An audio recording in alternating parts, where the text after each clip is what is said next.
What's good, everybody? Welcome into the Coach and Company podcast. We are here every single weekday to support the morning show. If you missed any of the morning show on Stadium, YouTube, or social media, I encourage you to go back and watch it on demand, if for no other reason than to watch the first 3 minutes of the show as Big Tommy C decided to leave the club, leave the lounge, and grace us with his presence. And then the rants were next level today as well. Now, we never go longer than 20 or 30 minutes, 2 or 3 topics, because we understand you have a life and you have things to do, whether you watch us on video on our YouTube page or you just catch the audio in our partnership with Believe.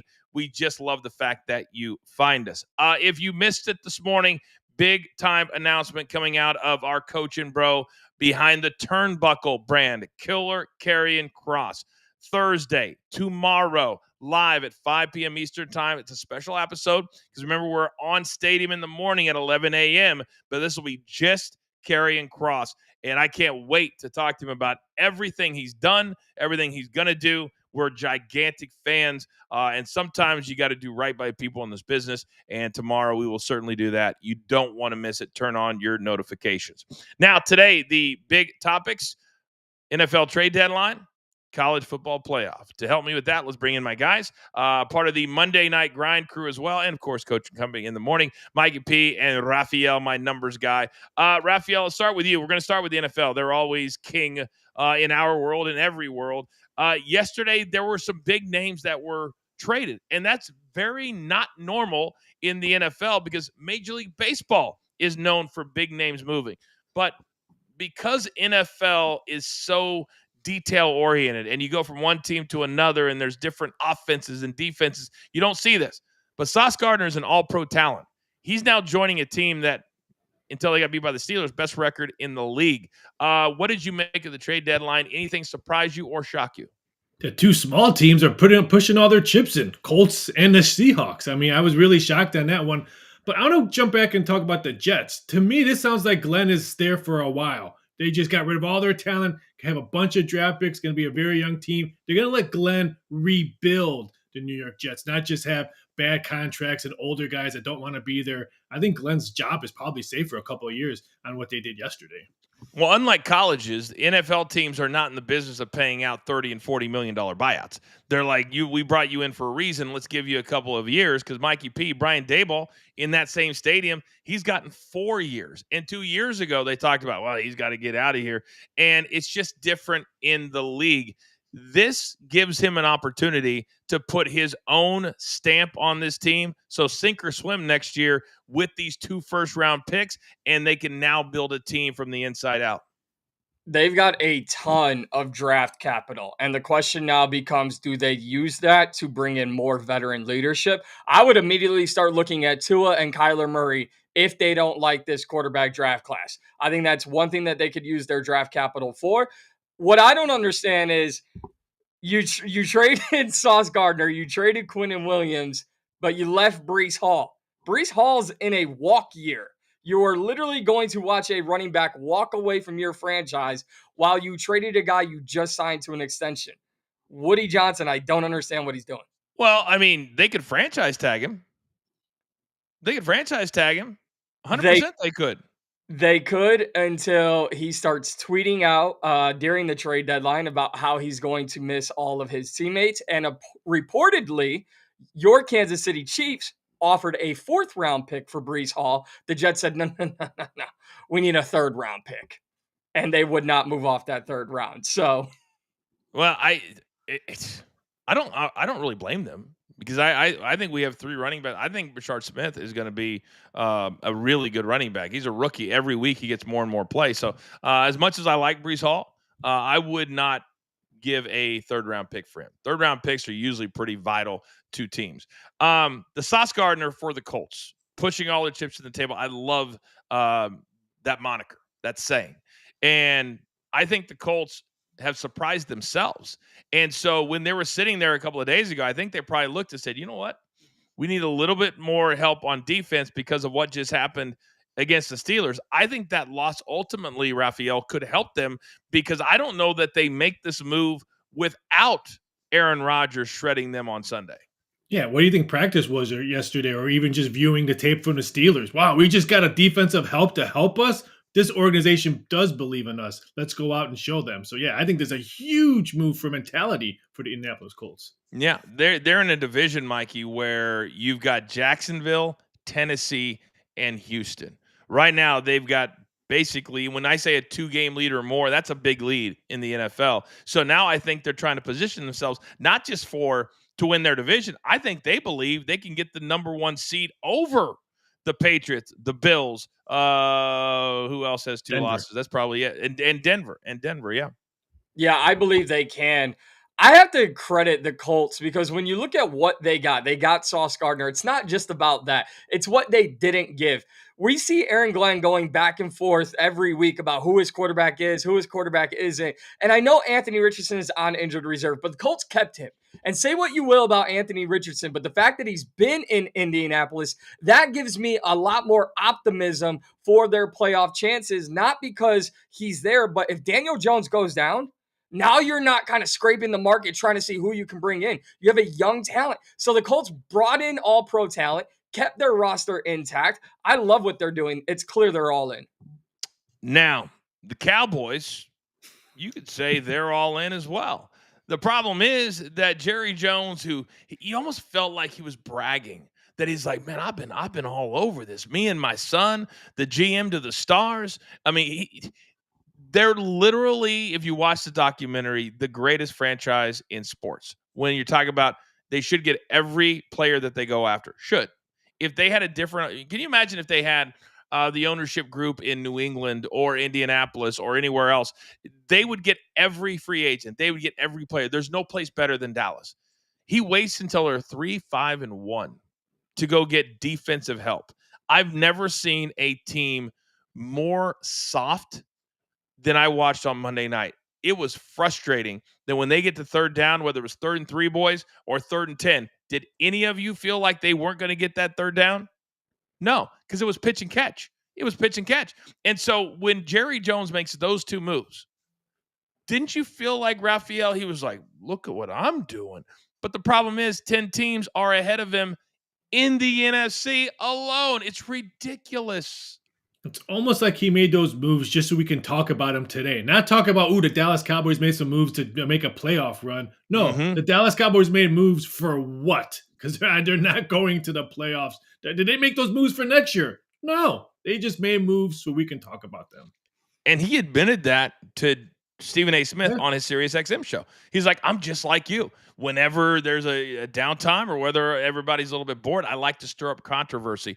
Mikey, at some point, and this is all seriousness, at some point, when you're the owner of the greatest franchise in American sports, whether it's financially, fan base, whatever, you cannot dispute that. But when you've had 28 years of futility, at some point, you got to look yourself in the mirror and say, what am I doing wrong? And I don't believe that Jerry Jones will ever do that. No, he won't do that. That's why we're on this long, dry spell for the Dallas Cowboys that we're on. The one thing I will say is I respectfully disagree with both of you. I think there's a fantastic home run hit for Jerry Jones and the Dallas Cowboys. Micah Parsons couldn't stop the run. And they brought in a guy in the second round in Donovan as a rookie who is, as a rookie, been their best pass rusher. You're not going to replace Micah Parsons with anyone in the National Football League. But you brought in Kenny Clark. You brought in now Quinnen Williams, which you used one of your draft picks you got from Michael Parsons. Now you shored up the middle of that defensive line. So it's not going to happen overnight. But I love what the Dallas Cowboys have done. You got 2 all-pro defensive tackles and draft capital for Micah Parsons. Whoa. What is my pet peeve on this show, Mikey P? Listening. Did you ever hear me say this wasn't on the field a good move? Did I say that? You did not. I did not say that. I said at this time, you could have made these trades at any point in the last month. Could they not have? If Quinnen Williams was available, yes. Now, I said that when 10 teams are ahead of you, bragging about it is what I had an issue with. Did I say that? Yeah, you did. I rest my case. Great trade for next year. Great trade for next year. And then we're going to be, I agree with you, Mikey. For next year, it's awesome. But how many more next years are we going to have? I think I come from a Cowboys fan perspective that your analysis is spot on. You're as good as it gets when it comes to breaking stuff down. You dig deep. I respect that about you a lot. But a Cowboys fan, if they listen to you, they're going to say, yeah, Mikey P's right. But damn it, we've been doing this for 28 years. He's really good at bringing in good players. He's not good at building teams. And what did we see from the Blue Jays, from the Dodgers? What did they say? It wasn't even about their performance. It's about, I love this locker room. I love playing with these dudes. And I think sometimes, guys, in professional sports, it gets lost in contracts and money and all of that. And sometimes it's fun. I loved playing competitive sports at a high level. And the thing, I don't think about the points I scored and all that. I think about the dudes that I played with. And Dallas doesn't do it. You don't have Dallas hanging out. You don't have Dak having the team over to his house for a barbecue. And he's making $60 million. I think he can afford a barbecue. You never hear about it. That's my issue, Mikey. That's my issue. But it has nothing to do with you being wrong whatsoever. No, I'll say this. For the Dallas Cowboys, to your point, Coach, it feels like if you're a player for the Dallas Cowboys, you're one thing. You're Jerry's player. You're not a member of a franchise or of a team. You are just a Jerry Jones guy. Quinnen Williams, he's now a Jerry Jones guy. Kenny Clark, a Jerry Jones guy. You are just a mouthpiece for Jerry Jones to go out and brag about. So I completely understand that aspect. Anyone that Jerry Jones brings in, it's maybe not. Maybe it is to better the team on the field, but it's more importantly for Jerry Jones to talk about. The other part of this that I find hysterical, and I know it's all for show. And believe me, we do shows together. I've been in wrestling. I can work with anybody. I can fake like I like anybody. But the fact that Stephen A. Smith has convinced Jerry Jones to the point that he put him in his box next to him for the broadcast is insane to me. And then knowing, it's kind of like I was watching Real Housewives of Salt Lake City. And I love trash TV. Raphael, I like it. And all they're doing is fighting. There's a character on there that all she does is say one thing and then she does another. And Stephen A. Smith does it all with, you guys know when I say you pulled a Stephen A. Smith, it's, man, Jerry Jones, the Cowboys, they're terrible. They suck. Got love for you. Got love for you, but they're terrible. That's what he did yesterday. Season's over. 24 hours earlier, he's sitting next to Jerry Jones going, hey, man, you're my guy. You're my dog. I mean, it is insane to me how Jerry Jones I think it's all a show for them, Raphael. I truly believe that. This whole thing is for show. Yeah, I think that's why Stephen A. wore that pink suit, so everyone would see him in the box seat. I'm going to wear a pink suit so everyone can see me that I'm hanging out with Jerry Jones. Oh, man. Oh, but you know what? I tease, but at the end of the day, his shtick has got him to $60 million a year, so God bless him. Yeah, Mikey. You know what, Coach? I don't want to dig too deep into what Jerry Jones is all about, but I have during, NFL trade deadline, I've had a few discussions, and I've heard everything you've had to say about me and my Dallas Cowboys, and I just want to thank you, Coach, because of you always dragging me through the mud, I'm going to come on your show for 2 hours. 2 hours, Coach and company, the Coach and Jerry Jones right here, right now. I don't even want to know how you do that. I don't even want to know. I have enough on my plate. I don't want to know, but I kind of do want to know. You need a cowboy hat. You need to put a cowboy hat on so it looks like Jerry has a cowboy hat on. Raphael. Sorry. Are you saying Jerry Jones wouldn't wear a snapback? No, I'm just saying he doesn't need to egg you on. You have enough egging on your own. All right, topic number 2, college football playoff. And the whole point of this thing and going to 12 teams is to add interest. Last year, there was a lot of complaining, so they made a switch. Here are the top 25 teams as far as rankings. The first nugget is that the group of 5 is guaranteed one spot. They don't have a team in the top 25. That is going to be a narrative, Mikey P, that everybody jumps onto when the whatever game, Memphis or North Texas or James Madison or any of these teams, San Diego State, when they get in, what's it going to be? Well, that game doesn't matter. They're not even in the top 25. It can be legit, but right now, to me, it's alarming that the committee didn't at least slide Memphis into the 24th spot or something like that. You have to. You have to build intrigue. I'm not saying all of the maybe top 5 teams and the group of 5 need to be in the top 25 rankings, but give me a reason, because if I am just a casual college football fan, I'm going to look up as everyone's talking about Memphis. I'm going to look at Memphis's season and their schedule. I'm going to say they lost to UAB. And you want me to think that they're going to play in the college football playoff? You have to put a number on their name to build that intrigue, so that when the same thing, I look at number 4, I look at Alabama. They lost to Florida State. Nobody cares. Make me not care that Memphis lost to UAB. Put a number on them. I think that's one. There's going to be a lot of storylines, but the one of the 10 that I wrote down is early seasons losses don't matter. Alabama, Notre Dame twice. But I think now what you're starting to see, because overseas in the new Champions League, they changed the format to where goals matter. Goals are part of a tiebreaker and all that. Why? Because they want more goals. And I think what we're seeing here is Notre Dame started pounding teams. I mean, pounding them, scoring with a minute, 2 minutes to go. Coaches are not bitching because they understand what time it is. And Raphael, to Notre Dame's defense, it worked. They've won 6 in a row. They're inside the top 12. So if they win out, Notre Dame's going to make it into the playoffs, because I think a lot of those blowouts, when the committee goes back and they don't remember October 4th or September 15th, they look at a score. And I think because of Alabama and because of Notre Dame, there's going to be a lot of teams moving forward that want to pound, which will lead to what? Team totals? Totals going to the over. You're 100% correct. Why do you think Indiana's number 2? Because they pound people. They don't leave points on the board. They put up 50 plus when they can. I think that's why Indiana has so much love. I think that's why Notre Dame now is getting so much love, because they're putting up blowout numbers against teams that shouldn't be getting out blowout numbers. I think Notre Dame's a perfect example why they're right there.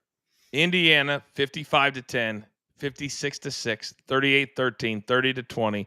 Iowa was a tough one. 63-10, 73-0, 56-9 against Big Ten opponents. I mean, that's what you do it. See, Nettie is not going to apologize, Mikey P, to anybody, because they don't have the legacy to stand on like Ohio State or Alabama. They're the new juggernaut to the party, and I think he wants to prove to everybody. So if I'm Penn State this week, watch out, because Indiana's coming and their foot is going to be on the gas pedal for 60 minutes.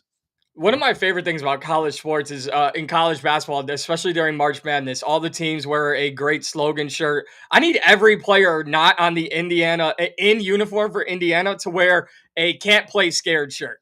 So that way, when it's 55-0 and Kurt Signetti does not have a smile on his face, Penn State can look over and go, "Oh, they don't play scared, and we're pretty scared. Oh, they just scored another touchdown." I want to see them really embody this, where it's not just a feel-good story anymore. It's, if you play Indiana, you're either going to run with us or we're going to run right past you and bury you in the ground. You just gave me an idea. Remind me, I got to talk to you about something after the show, but you just gave me a great idea. All right, let's look at the seeding here, boys, because this year everything has changed. Last year, there was a lot of complaining about certain teams that got buys. That will no longer be the case. This is straight seeding, even though the top 5 champions, I guess 4, will get an automatic bid. It does not mean they get a bye. So right now, these are the buys. Ohio State is 1. Indiana is 2, both Big Ten teams. Texas A&M undefeated in the SEC, which is remarkable in itself. And then you got Alabama. So 2 SECs, 2 Big Tens. Raphael, a lot of these teams will be knocking each other out. BYU plays Texas Tech this week. So this will look completely different in a month, but it's a great base that if you're a team, you know, if you're one of those 4, as long as you win, nobody's going to slide by you. Yeah, I'll mention BYU Texas Tech, best game on the board this weekend. And this is a bigger game for Texas Tech because they only have 2 games left. They play Central Florida and at West Virginia. BYU can maybe afford to lose this game because they still play TCU and a big game at Cincinnati, which is sometimes they've been ranked this year, sometimes they haven't. I think that's a big game. So it's a huge matchup for Texas Tech because I think if Texas Tech can win this game, they're going to be moving up in the rankings. Well, I do want to correct you. Texas Tech has 3 games left. 3 games left. BYU. Oh, I'm sorry. BYU. Yeah, I forgot BYU. And then West Virginia. You're right. Because I was like, how do they have so many? And then to your point on BYU, at Texas Tech, tough. home to TCU, the Horny Frogs, at Cincinnati. And I thought Cincinnati last week, and this is one team we did not talk about on the morning show today, Utah. If they show up, Utah is strong. They were giving 11 to a Cincinnati team that was unbeaten in the conference. And I was like, man, that's a big number. And everybody's picking Cincinnati. And Utah went out there and beat that ass. I mean, they whipped it. They are so good. But sometimes they've had 2 times this year when you look at them. Utah is what right now? 7-2. What 2 teams are able to beat that team that I watched Saturday night? You got to show up every week, boys. BYU. But BYU 24-21, right? So if Utah gets in, they're going to be a very, very dangerous team, Mikey, that I don't think anybody wants to play. They're the number 1 rushing team in the country, and they gash teams big time. Yeah, they are built through Devon Dampier, the quarterback for them. But, Coach, I want to go back to the top 4 conversation. I don't want to say anything outrageous, but I will say Alabama better be watching their backs the next 2 weeks. Brian Kelly just got let go from LSU, and no matter what, the talent is still there on the LSU Tigers. If you don't think they're looking, this is for all the teams that have these unranked opponents. If you don't think LSU is looking at Alabama and go, oh, we can knock them out, we can send them down the rankings, I think LSU gets up for that. Now, obviously, Oklahoma, the week after that, is an even bigger matchup. I think Alabama really has to be careful over these next 2 weeks and not just feel like they can coast through the rest of this regular season. Somewhere Tony Romo is saying, hold my beer, Mikey P, because you overlooked Eastern Illinois on the schedule in between Oklahoma and Auburn. How dare you? How dare you? He did go to Eastern Illinois, right? That is the correct. Wasn't it Eastern Illinois? He just had all his records surpassed by one Jimmy Garoppolo, but we don't like it. Gorgeous. Gorgeous. Your boy from high school. You guys hung. You went out to lunch together all the time. You and Jimmy G. I remember that. All right, gentlemen. You guys know the rules. We never go longer than 20 or 30 minutes. We're going to end it right now.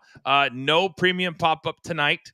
We will have a premium pop-up tomorrow night for Thursday Night Football. Who the hell is Thursday Night Football? It's a barn burner, Coach. We got the Broncos and the Raiders. Hey, that's an important game. That's an important game. For you? No, for the AFC. What do you mean just for me? Yeah, for the Chiefs, but the Denver's potentially a number 1 seed. They're tied for the best record in the conference. See, I'm different than you guys. I look for storylines to lift the game up. You two look for storylines to bring the games down. Raphael C. said Saints for my They're awful. Well, hold on. I'm going to flip the script. You know what? I can't wait to see what Ashton Genty does against that Broncos defense. How about that? I can't wait to see which wide receiver steps up for Vegas after they traded away Jacoby Myers. It's too late. That's right. You already put yourself on Front Street. It's too late. All right. One NBA game tomorrow, too. Only one NBA game. Only one NBA game tomorrow? Yep. So we got 15 tonight. So Clippers and Phoenix. Wow. But I thought there was like a nationally televised game on every night. That's got to be on ESPN tomorrow. Yeah, I just saw like one NBA game tomorrow. Interesting. And tonight there's 1, 2, 3, 4, 5, 6, 7, 8, 9, 10, 11 games tonight. So 22 teams play tonight, 2 play tomorrow. Hey, they respect the NFL. I wish every organization did that. You don't want to counter program. By the way, did you guys see the numbers for the I was looking up wrestling numbers. SmackDown all-time lowest audience last Friday, under 1 million. I don't want to give them an excuse, but did you see the number for the World Series on Friday night? 17 million people watched the World Series on Friday night. That's bananas. That's how good that series was. I could differ in the rant today. Ohtani is going to be one of the best to ever play the game. He pitches and he hits at the same time. No, anything that Brandon said today, not one person did that in any. Frank Thomas didn't pitch a game and then hit a home run. No. You're saying Babe Ruth? Babe Ruth didn't do it? Not as much as Ohtani did, but Ohtani greatest to play. Unless he gets hurt, he'll be the greatest player to ever play the game. I agree with Brandon only this far. that as of today. But I also, one of my pet peeves in sports is when you can't give somebody your flowers, and we've seen it a million times. When a player's not done playing, they can't be the greatest of all time. They're not done yet. We can't talk. And sometimes they're not even around for us to give them their flowers. If somebody's great in the moment, like Patrick Mahomes, where will he go right now? I think what he's saying about Shohei is he's here. He's going to get to here. Because Mahomes right now, you can't say he's the greatest of all time. He's got 3, but can he get to 5? Can he get to 6? Will that elevate him? Titles do that. So it's fun to do, but I hate when you can't give somebody flowers in the moment. If they're that great, let's say they're that great. Period. That's right. That's why the big dumper should get more MVP love because he caught every game almost and still went out there and hit home runs. Aaron Judge didn't. He was on DH most of the time. I did not have the big dumper on my bingo card today, but hey, the Mariners, you never know when they're going to show up. All right, gentlemen, well done. Thank you for the time, as always. That's going to do it for today. We will be back tomorrow. No. Well, we'll see if we have tomorrow. Tomorrow I have a very special maybe you two will have to do the show tomorrow because I've got to run right after the morning show. So it might be on YouTube tomorrow. So I got your we'll back, see. Frankie. Can't wait to talk about Georgia Southern and App State Thursday night college football. Let's go, Ralph. Or Prairie View A&M. Maybe they'll talk about them as well. You need to leave them alone. Coach, you've missed this whole thing, but Prairie View A&M is that school, and I'm going to be on them for the entire season now because of you, Raphael. Prairie View A&M or Norfolk State. Boy. Good Lord. All right, Mikey P, channeling his inner HBCU. Let's go. All right, that's going to do it for now for Mikey P, for Raphael, producer man. I am the coach. We'll see you tomorrow right here on the Coaching Company Podcast.